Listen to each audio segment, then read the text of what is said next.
Assalamualaikum warahmatullahi wabarakatuh. Halo teman-teman semuanya. Perkenalkan, nama saya Nur Hasana dari Prodi PGSD Universitas Lampung angkatan 2023. Jadi, di sini saya akan memberikan tutorial singkat bagaimana cara uji validitas dan reliabilitas menggunakan aplikasi SPSS. Sebelumnya pastikan teman-teman sudah menginstal aplikasinya terlebih dahulu ya. Nah, di sini sebelum kita uji validitas dan reliabilitas, tentunya kita punya data nilai ya yang mau kita uji ya teman-teman. Oke, di sini saya sudah punya rekapan nilai dari 10 soal yang saya berikan kepada 20 responden ya teman-teman. Nah, di situ kita bisa lihat ada P1, P2, P3 dan seterusnya sampai P10. Nah, P itu merupakan pertanyaan ya teman-teman, pertanyaan 1 sampai pertanyaan 10. Nah, setelah itu kita buka aplikasi SPSS-nya terlebih dahulu. Maaf ya tidak terlihat karena letak kameranya agak kurang tepat ya teman-teman. Oke, kita tunggu sebentar. Nah, kalau sudah muncul seperti ini, kita singkirkan aja yang di depan itu tadi. Nah, seperti ini ya tampilan SPSS ya teman-teman. Tampilannya hampir sama dengan Microsoft Excel. Nah, soal yang saya gunakan untuk dapat nilai seperti tadi itu kurang lebih seperti ini ya teman-teman ya. Oke, kita lanjut langkah pertama. Yang kita lakukan yaitu sebelumnya datanya diketik dulu ya, dimasukkan di Microsoft Excel ya teman-teman, supaya dapat lebih mudah ketika dipindahkan ke aplikasi SPSS ya. Nah, di sini kita blok semua terlebih dahulu ya teman-teman, sampai totalnya semua kita blok. Di sini tekan Ctrl C, lalu kita buka aplikasi SPSS.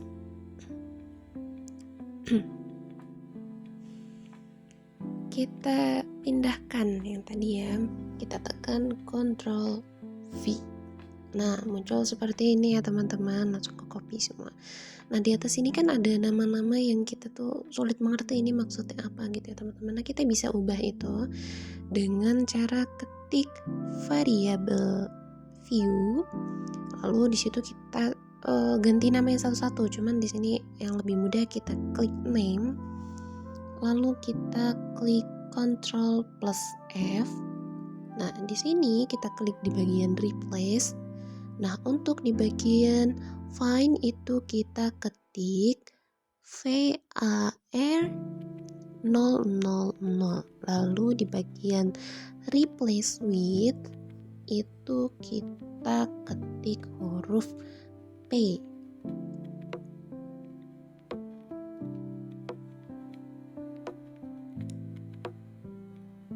Sesuai dengan data nilai yang kita punya tadi ya teman-teman ya.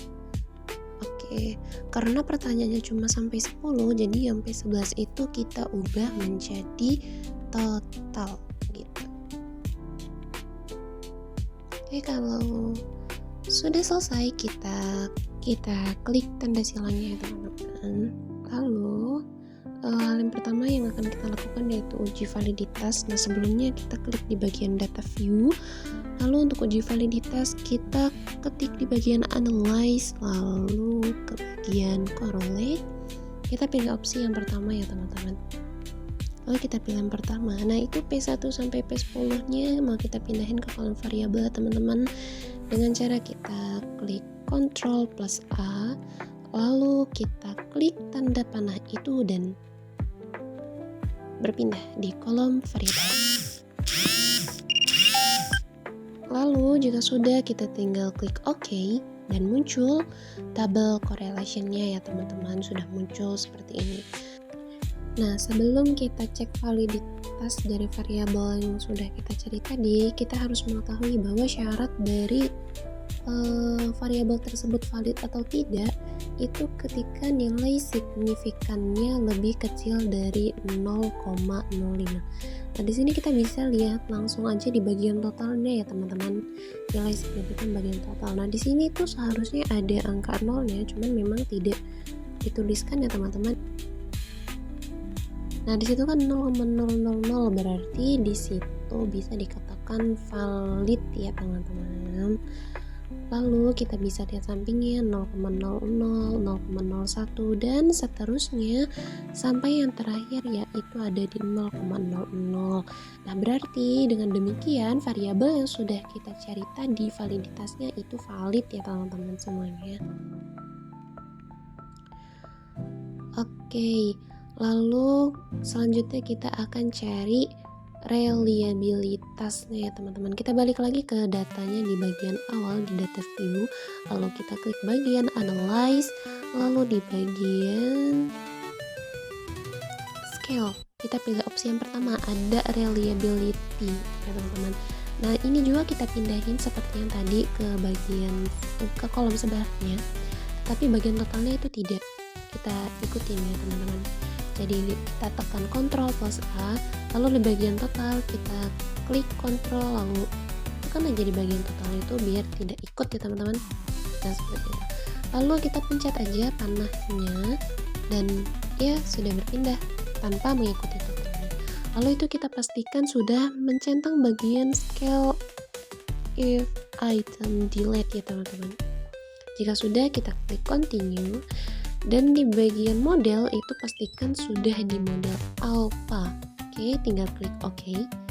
Oke, di sini sudah tertera